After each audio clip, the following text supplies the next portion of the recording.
Hi, thanks for stopping by today. As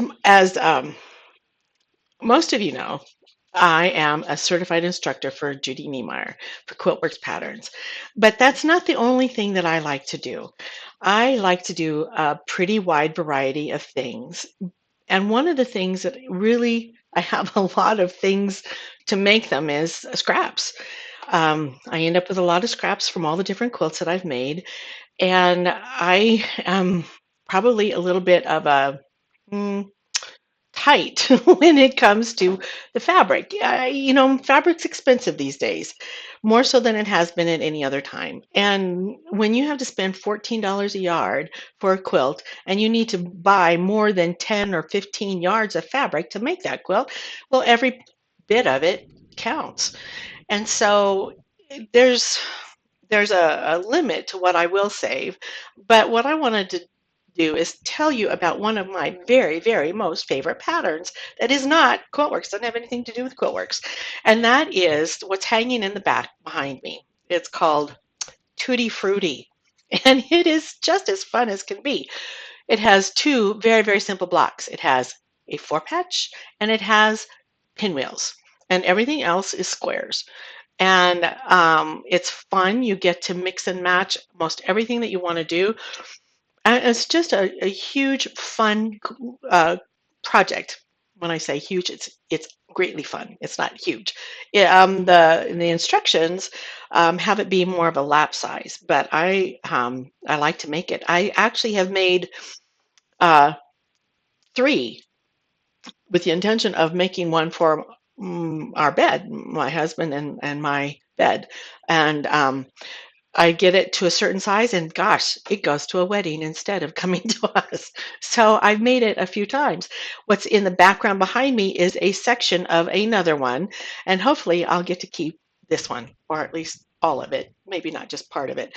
Um, but I want to take you over to the work table and let you see what this pattern is. I'll get you a close bird's eye view of how I organize this kind of a scrappy pattern.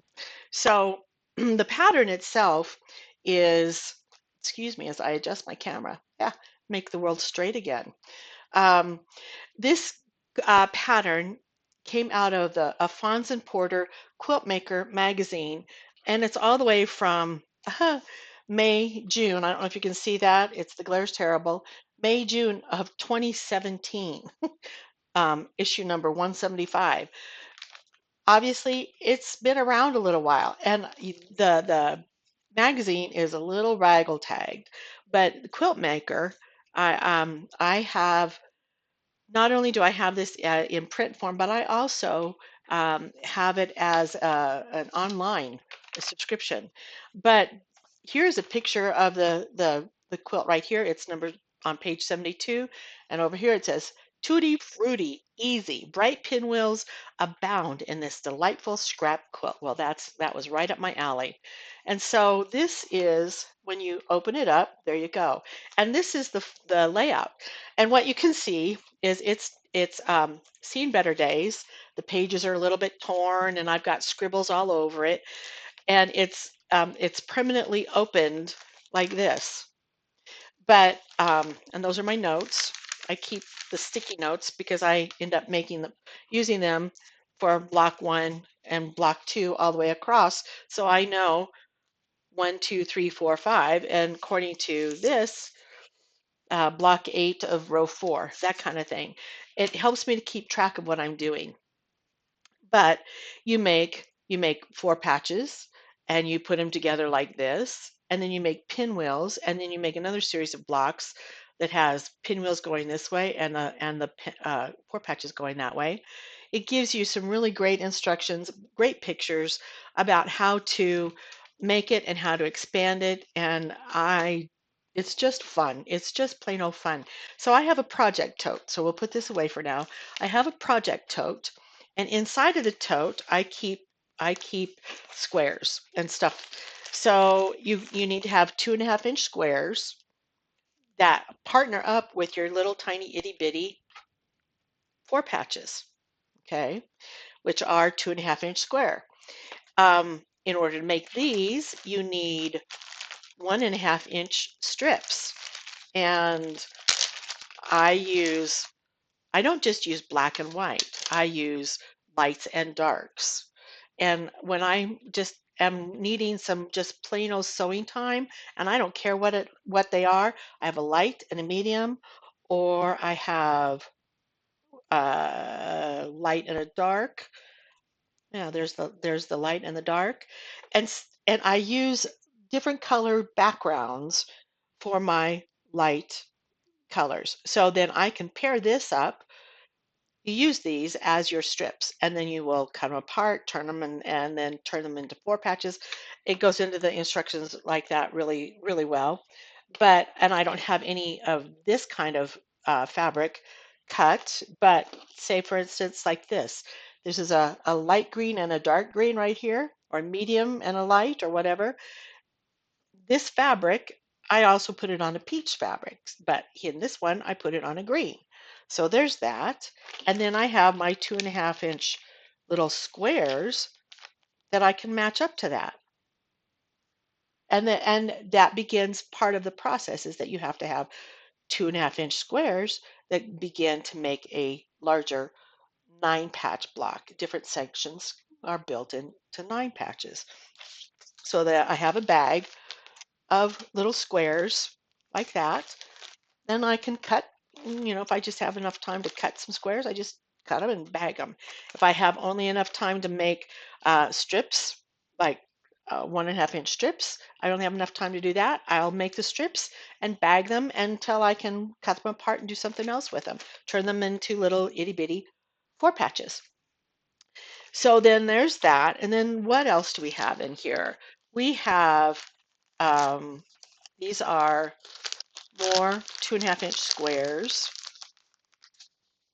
or for the checkerboard 4 patches. So I've got more than one bag of the same kind of a thing.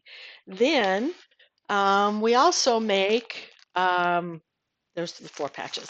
We also make cut 3 inch squares, and you need to have uh, a light color, and these go in by pairs. So you need 2 light colors, and on the back of the light colors, you'll draw uh, a 1/4 inch on either side of the diagonal on the back. If you can see that a little bit better. Maybe not. There we go. But there's a 1/4 inch mark here and here. You want to sew on that line and then sew on that line so you can cut in between when you pair it up with a color. You have to have a color, and you'll again, so if you'll need 2 of these and 2 of these, make your right sides together, uh, sew on those marked lines and cut in between them, and then create half square triangles. You need to have 4 of these half square triangles to be able to create your pinwheels. And if I can grab one of those out, and there's a pinwheel. And when it's all said and done and they are squared up, they create 4.5 inch big pinwheels, and they're made from the half square triangle sets. And there's a pinwheel. Well, the pinwheels are also matched up to background of 4.5 inch squares. Let's see if I can grab some of these out. Oh, the only problem about having bags that close so nicely is trying to get them open when you want to show something. So there's a 4.5 inch square pinwheel to match up with a 4.5 inch square. And so there's only two kinds of blocks, which is your pinwheel and your 4 patch. And the way we put these together, these become like a checkerboard runner, and this is the pinwheel. And then where the colors of the lights go give you some movement inside of the pattern, which is what you see in here.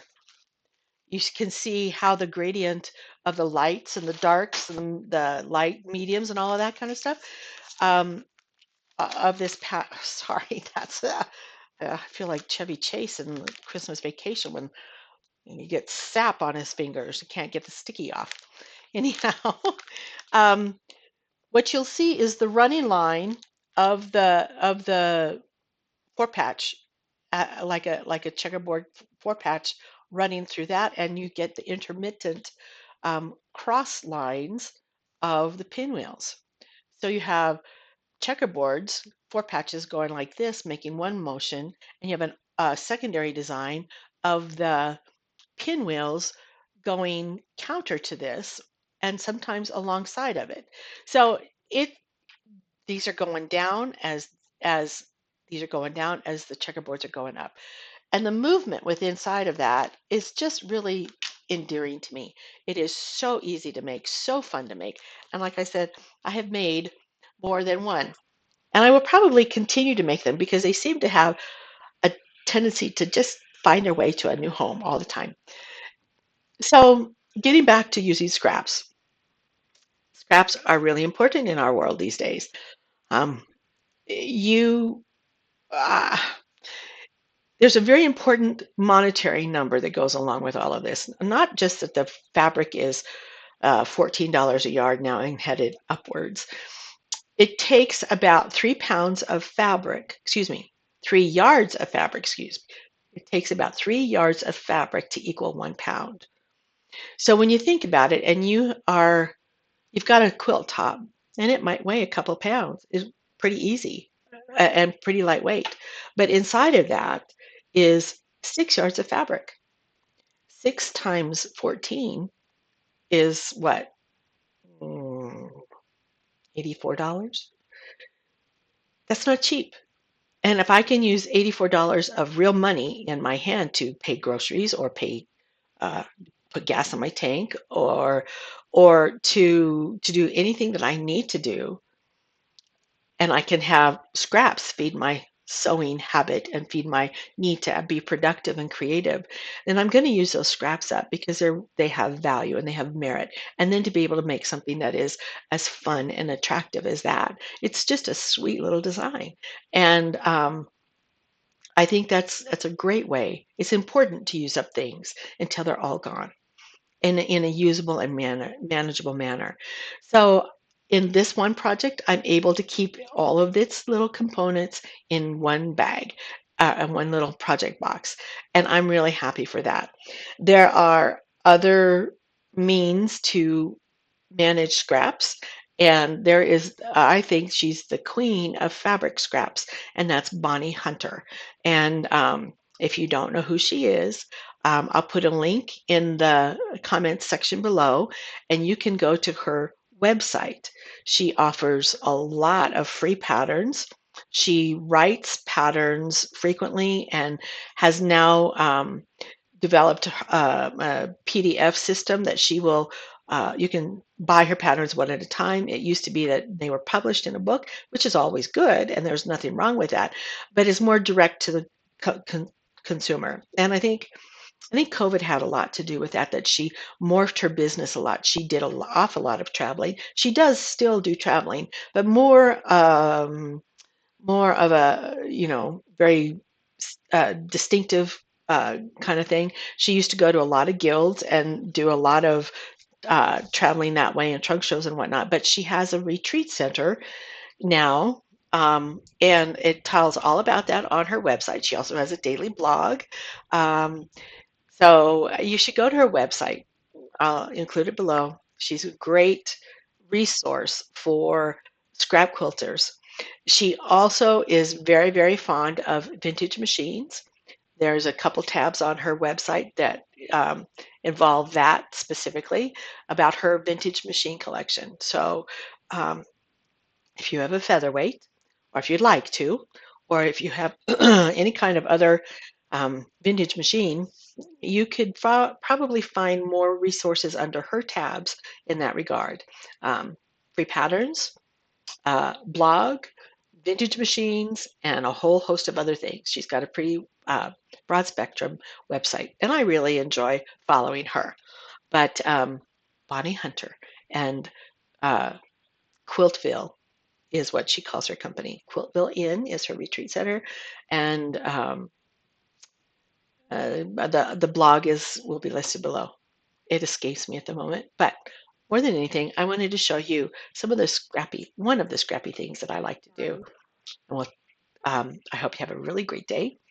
Come back again soon, and may your bobbin never be empty. See you later. Bye bye.